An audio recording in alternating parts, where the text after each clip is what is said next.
15,000 po na tulong pinansyal, kakasya po ba yun sa ina sa isang buwan? Ma'am, hindi po. Mga ano nga lang, ma'am, yun, mga 1 week lang yata. Ano po masasabi ninyo? Ano ang Pantawid Pamilyang Pilipino Program o 4Ps?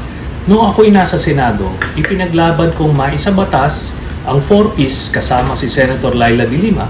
Kapag benepisyaryo ka ng 4Ps na nasa 50 kilowatt-hours pababa ang iyong konsumo, makakakuha ka ng 100% diskwento sa kuryente. Ang komento ho ng ilan, binibaby daw masyado ng Estado ang mga mahihirap at ito ba ay, sorry for the word, pero bakit natin nire-reward ang katamaran? Kumbaga, ang mga tambay nakikinabang sa pinaghihirapan ng mga nagtatrabahong middle class na hindi rin naman mayaman. Kailangan natin tulungan yung pinakamahirap nating kababayan.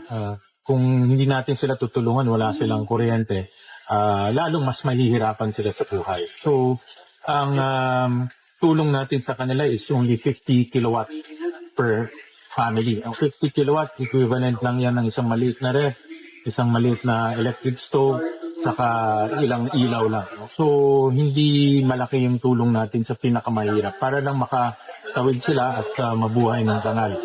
Ang nagpapaupa kay Marites na si Janet, miyembro rin ng 4Ps. Pero baka hindi rin umano siya kwalipikado dahil dalawa ang refrigerator na gamit at hindi kayang ihiwalay ang metro.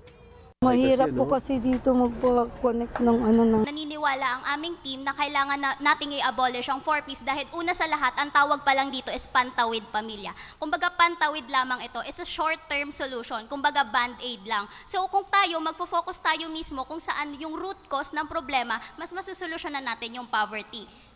JEA misunderstands the purpose of 4Ps program, which is actually to invest in long-term human capital development. So that to say is that 4Ps aims to break intergenerational poverty cycle so that our position stands, which is why should we dismantle a program that aims to break that cycle?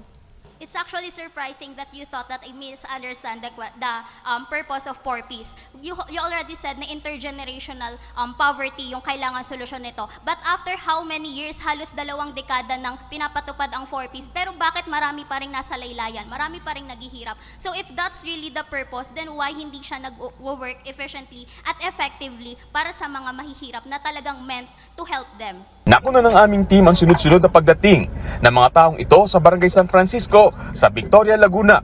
Mga benepisaryo pala sila ng Pantawid Pamilya Pilipino Program o 4Ps na tatanggap ng payout ng DSWD sa 2 buwang ayuda.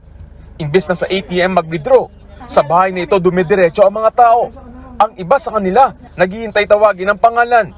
Nakasangla pala kasi sa financier na nakatira sa naturang bahay ang mga 4Ps cash card ng mga taong ito. Ngayong buwan, ipapatupad natin kasama ng Distribution Utilities o DU ang automatic registration ng lahat ng benepisyaryo ng 4Ps sa ilalim ng LRSP.